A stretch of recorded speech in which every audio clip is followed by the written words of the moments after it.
Good morning, WSR Primary. We hope that you all had a fabulous winter break. This week, you're in a treat. The head of primary will grace our teacher feature of the week. Let's all welcome Miss Jane Scothan. Good morning, Miss Jane. Thank you for giving us some time to get to know you more. You're more than welcome. Thank you for the opportunity to share. We all know your name is Miss Jane, but what else can you tell us about yourself? Oh, I could tell you plenty. I could keep you going for weeks and weeks. But the main thing is, I have a daughter and she lives in the UK, and my beautiful daughter is about to give me a beautiful granddaughter. That's very nice. Thank you. Before becoming the head of primary, did you also teach in a classroom? I did, most definitely. What is your best memory about teaching in the classroom? There are so many different memories. So I've actually taught in class from nursery, which is pre-KG, right up until year 6, which is grade 5 in this country, in the UK.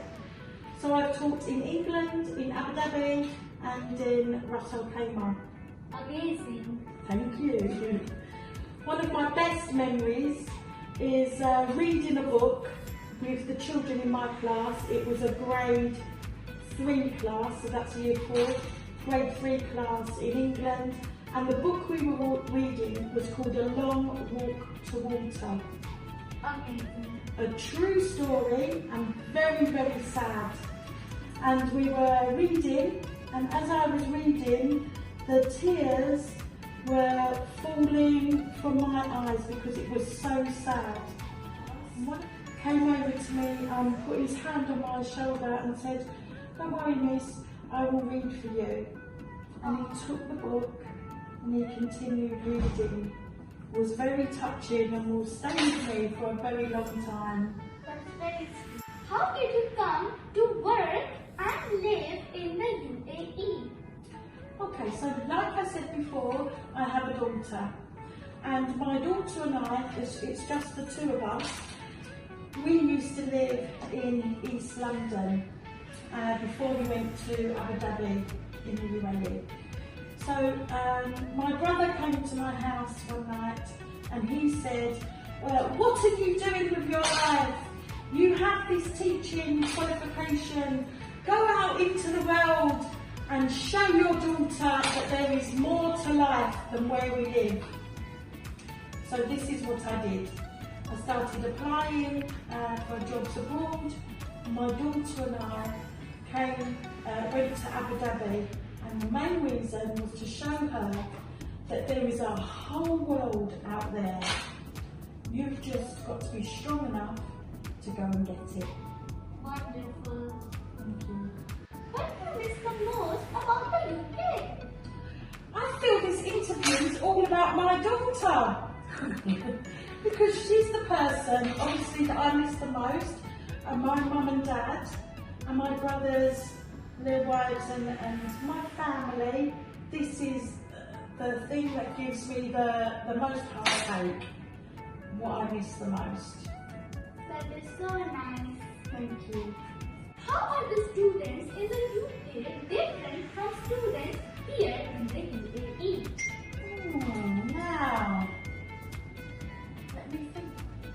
There is no difference. No difference whatsoever. Children are children.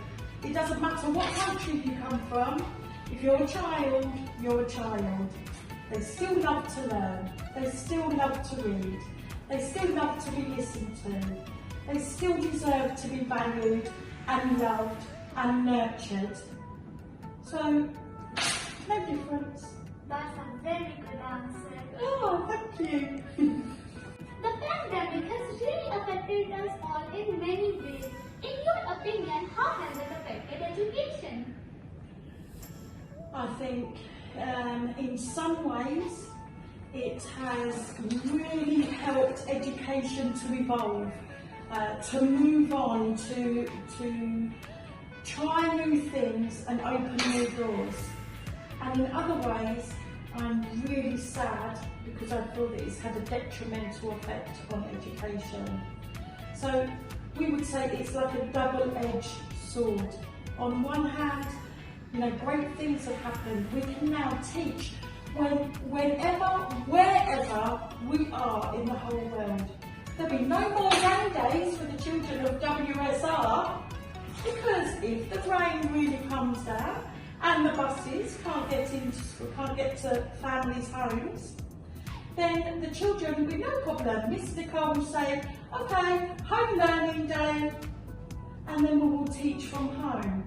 That is very interesting. That's much better. But then on the same hand, you know, it's children miss their friends. They miss the contact with each other. We are a race of loving human beings.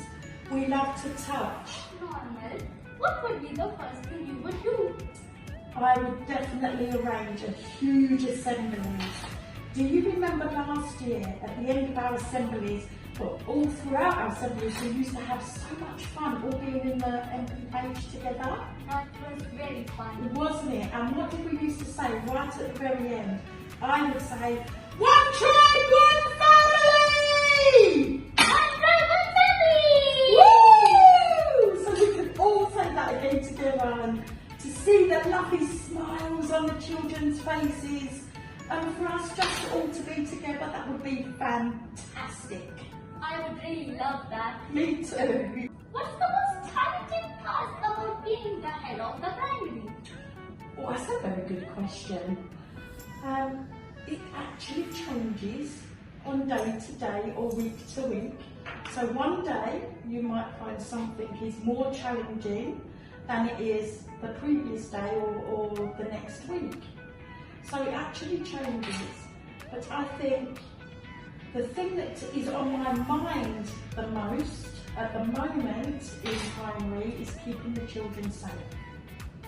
So I want to make sure that the children in the primary and the staff in the primary are safe and COVID free, so that we are doing everything that we can possibly do not to transmit this virus any further than it's already gone. That is an amazing answer. You are an amazing presenter. Thank you. You're welcome. What message would you like to give to everyone in the primary? I think I would like to go back, I've already said in this interview, and that is, you can be, you can do, you can have anything you want to, as long as you have the passion and the drive to go out there and get it. So, hold on to your dreams.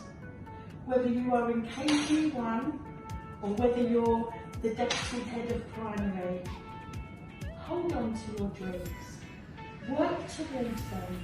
And don't let anybody say that anything is impossible, because everything is possible. That's an inspiring answer. Yeah. Thank you, Miss Jane, for sharing your time and thoughts with us. You are more than welcome. Thank you so much for coming to my office and having a chat. You're more than welcome to come back anytime. Thank you, primary. Till next time.